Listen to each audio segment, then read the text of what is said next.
welcome again to the Sage in Gateshead.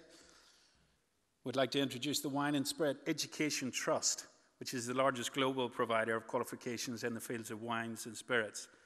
This talk will discuss the value of investing in product knowledge training and how staff development through education can benefit your business. I'd like to hand you over to Graham Cox.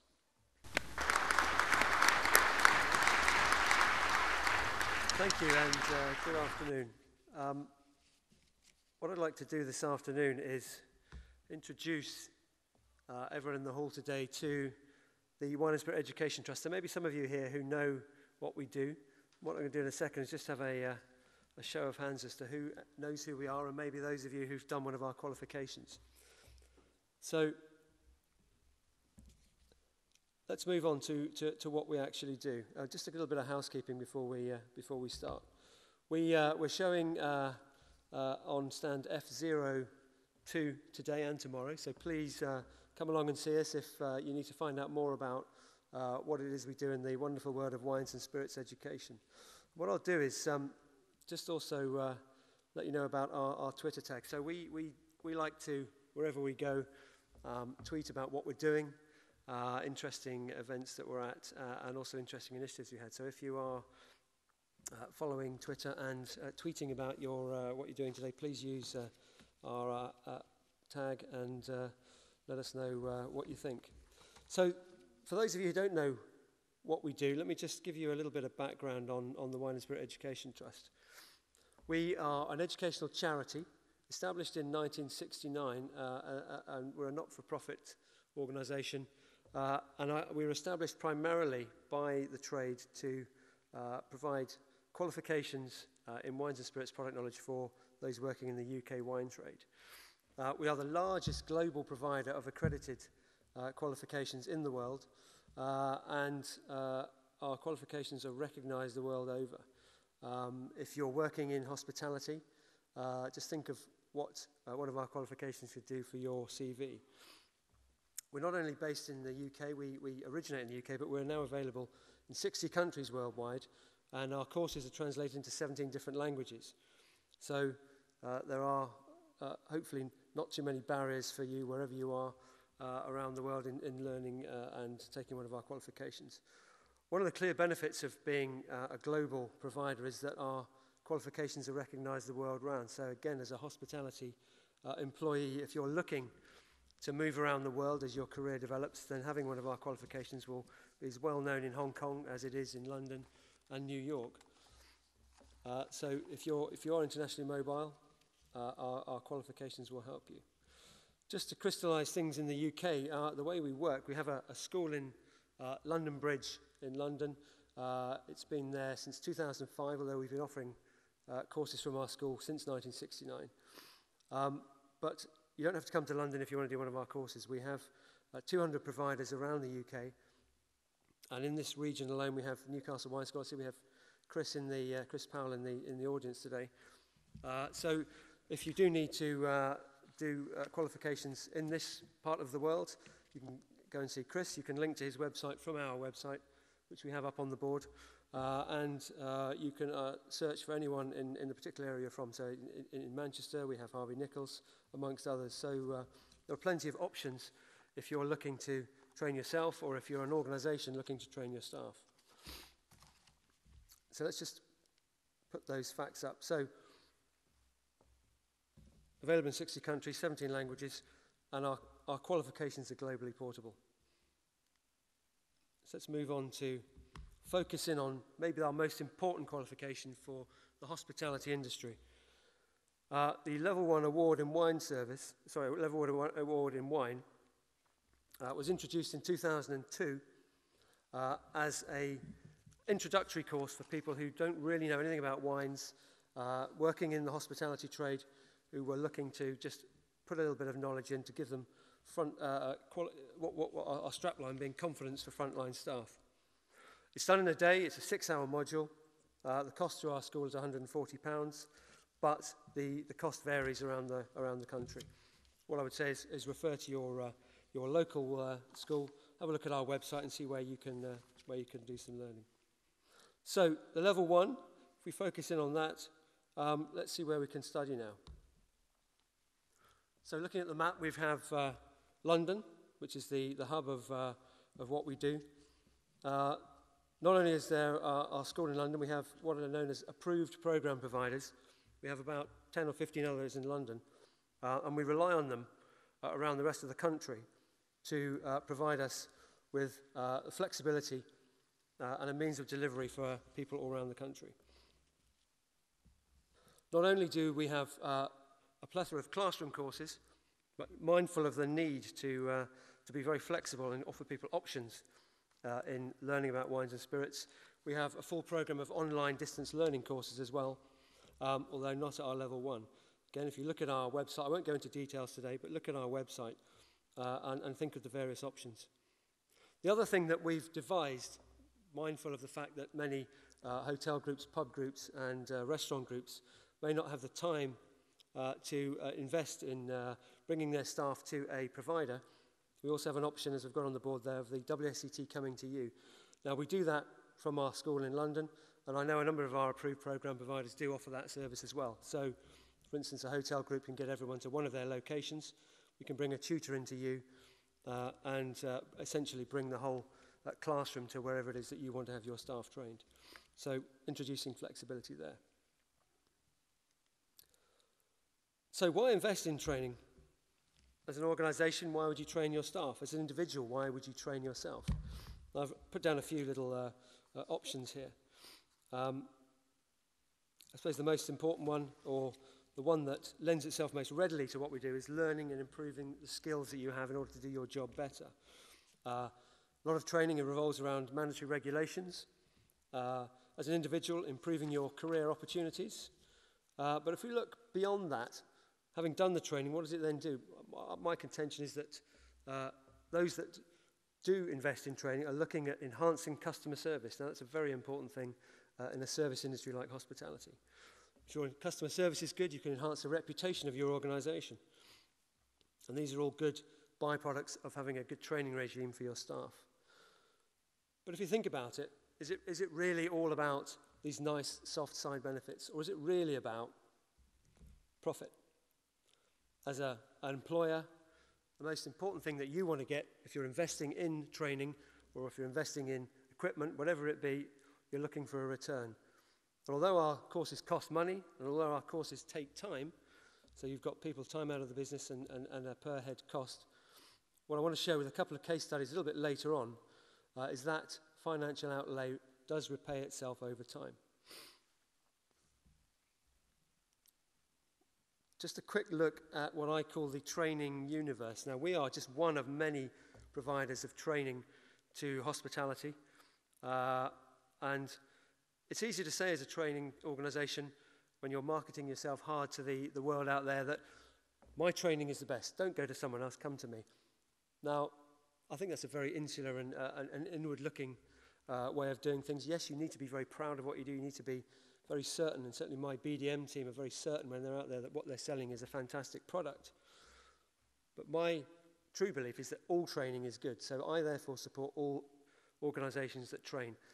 The WSET has recently become a partner organisation of the Hospitality Guild, which is an umbrella organisation, and their one aim is to unite all the various disparate organisations around hospitality in offering or making their training or their careers advice or whatever else that they do more widely available and giving a better voice for the whole of the hospitality industry. Now, within the training universe, I mentioned earlier, there is a lot of mandatory training that staff do. We've got first aid, health and safety, APLH, all these things have to be done. And one way or another, the HR department have to find money for it. Online, we've talked about, and a lot of mandatory stuff is now available online. And it's a good, time-effective, cost-effective way of doing that essential training for your staff. If we're looking at wine, I want to just focus on wine and spirits again. There's a lot of in-house training programs that people put together. It's a no-brainer that you as an organisation will have certain modules that you will produce for your staff. You will have wine suppliers as well, and those suppliers can be relied upon to come in with a range of wines and train your staff up on their particular range. That's great, doesn't cost you any money, and helps to enhance your staff's knowledge. Now, in putting the WSET in the centre there, I'm not suggesting we're the centre of the universe, but what I am suggesting is that all of this other training that people do can be built on further and enhanced by looking at training on one of our courses. And we've particularly focused on the level 1. So, as an organisation, if you've done your in-house training, you've got your supplier in to teach on specifics of the wine range that they teach. If you've got the time, you've got the money, and you've got the will and the foresight and the vision to invest in some really good training that allows your staff to really be good in front of your customers, I suggest the next best step is to look at putting them on our level 1. But I'll come into a little bit more about how that will work for you when I produce a case study a little bit later on. Hang on, I've just gone one too far. Okay. So we've looked at different types of training, and we need to look at how we measure the value to your business of doing certain types of training. So we've talked about the level 1. It costs £140 a head. It's a day out of your staff's time. What's in it for you? Let's go with one first example. Fuller Smith & Turner, pub group that you will all be familiar with, I hope. I know they're predominantly more southerly based, but they have an international reputation due to their fantastic range of cask beers. What I'm very pleased to announce today is that 2 weeks ago we had a purchase order from Fuller Smith & Turner for another 200 level 1 wine courses. And it's the third year in a row that they have placed this order with us. So they clearly believe in the value of the money that they're spending on our level 1 course for their staff. They did an evaluation after their first year in January 2012, and we're happy to report that due solely to the training they did with our level 1 course and their staff, that they were able to enjoy a 3.4% increase in wine sales profits that year. What they do, the way that they manage to do this is they train up individual wine champions within their business who are based regionally around the country, who can then deliver the level 1 course as WSET trainers in certain regions around the country. So they don't have to bring everyone into London. They can do it regionally and manage their time effectively. They have also decided to train up another 10 wine champions this year, which is great news for us. And they also have one of my staff who is there to help them in anything that they do. One nice thing that they did do last year, for all those who passed the level 1 award in wine, they had a small day out team building session down on the south coast, where all those who passed their level 1 award in wine were awarded their certificate at a small ceremony by one of my guys. And it really made them feel that they put their time and effort in to get the qualification, and there was a little bit of recognition at the end of it that the time and effort paid off. The certificate was then theirs. It doesn't belong to Fuller's, it belongs to that individual. So they get a great feeling from the business that Fuller's have invested some time and money in them and given them something which will benefit them in their career going forward. Let's look at another example. A well-known pub group. I can't give you the name of them due to a promise that I made to them earlier, but I can give you some facts and figures about some training that they did in combination with a wine promotion. They trained up 100 managers out of their 137 managed pubs, again at the level 1 award in wine. They did this 2 months before the promotion started, and then the managers went back to their outlets and passed on a little bit of the learning to their staff. So they didn't have to spend money on everyone in each pub going on the course. They simply trained up one member of staff. The manager was the convenient one in this case. You could then pass that knowledge on to the other staff, and this then allowed them to go into the wine promotion with more confidence, knowing a little bit more about how to sell wine more effectively, and to have more, just that simple thing, more confidence in front of consumers. The wine promotion lasted a month, and at the end of it, although we can look at a lot of the promotion side of it would have been responsible for the increase in turnover and profit and bottles sold. But if we look at the results, 58% increase in bottles sold during the promotion, a 51% increase in revenue, and a 47% increase in profit. So the incremental profit was about £112,000. If we just attribute 20% of that to training, we're looking at £20,000 incremental profit as a result of training. Now, the overall cost of the training to them was around £8,000. So if you do the maths, it's a £14,000 increase in profits in a month and all the cost of training has already been accounted for. So that was a very worthwhile exercise for this pub group to do. Just a couple of slides to look at some effects of training. I mean, we all talk about getting confidence. We all talk about enhancing knowledge and skills. I mean, the key thing for me in this slide is, in the right-hand corner, it's actually motivation. Skills are improved because you can learn things. Your knowledge is improved because you've learned things on the course. At the end of the day, you're more motivated and you're certainly more confident. Now, if your staff go back into the outlet with more motivation and confidence, what are they going to do? They're going to sell with confidence. Customers are going to be more enthused, enhances customer service, repeat business, and everything else that goes with it. So training always has a beneficial effect, in my opinion. Again, just look at a slide. Hopefully you can read that. Yeah, it's coming out nicely. This is simply a cycle of the effects of training. Now, if you look at the first bit on top left, investment. Once you've made your investment into managers and trainees, you are looking at the effects going down to customers. If customers then get a beneficial experience in your outlet, the example being that a member of staff who's more confident will sell them a more expensive bottle of wine.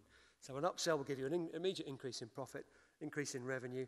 You then have an option to invest some of that revenue again in starting the cycle again, investing in more staff, and some of it going off into profit.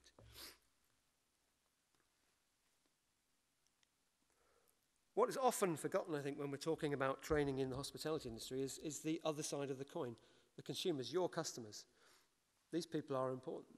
These are the people that will come. If they come time and time again, are the people that are putting money in your till. So let's not forget what customers want. What is it that motivates consumers? And just something to let you know, we as an organisation have in the last 18 months, and we are going to do again this year, invested time and money in going to more consumer events around the UK. Excuse me. We've got the graphic up there of the three wine men, Tim Atkin, Oz Clark and Ollie Smith. They are going around the country again this year to various conurbations, putting on what they call the three wine men. They are the stars of the show, but a lot of wine suppliers come along.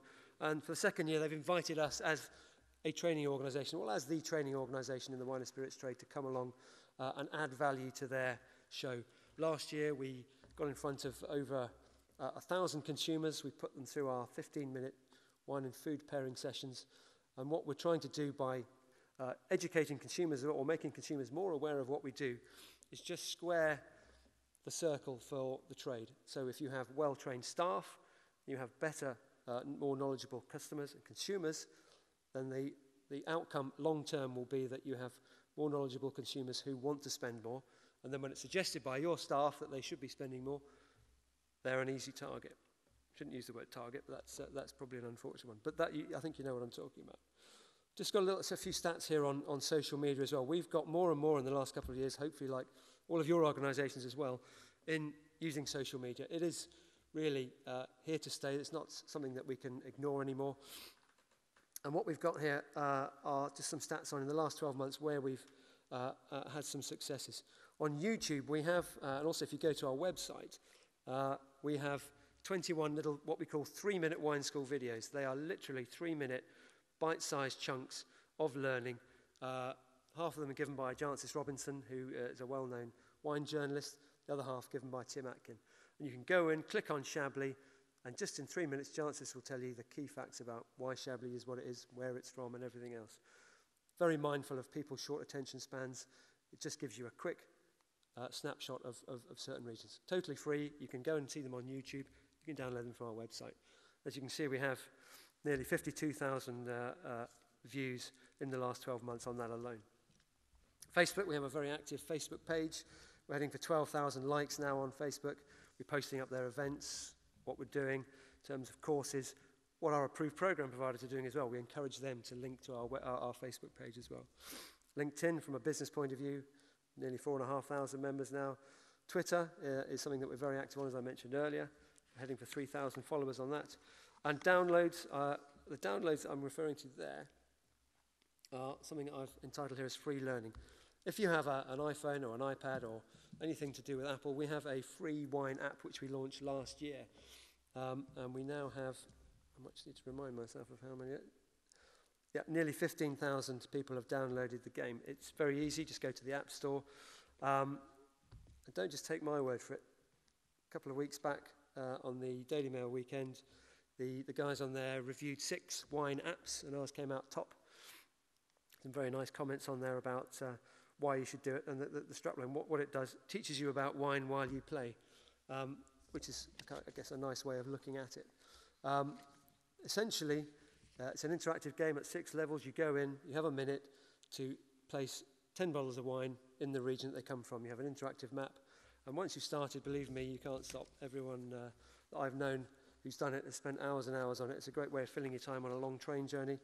And if you are doing one of our qualifications, or you are just seeking to learn more about wine, it's a great way of really enhancing your knowledge, filling in the gaps of where wine is made around the world.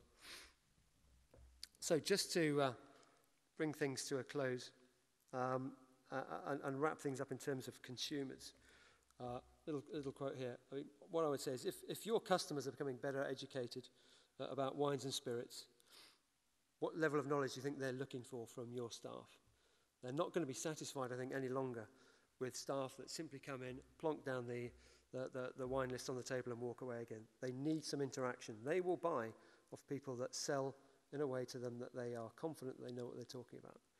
So I urge you to really consider training in wines and spirits product knowledge as something that you should be investing in as a business. It's not a cost. It's something that will repay you in profit further down the line. And just want to put up again, for those who are looking to find out where they can take things further. The first place to go is to our website, wsetglobal.com. All the options are there. If you have any questions, as I said, we're on stand F02. Do come and see us for the remainder of the show. And thank you very much for your time.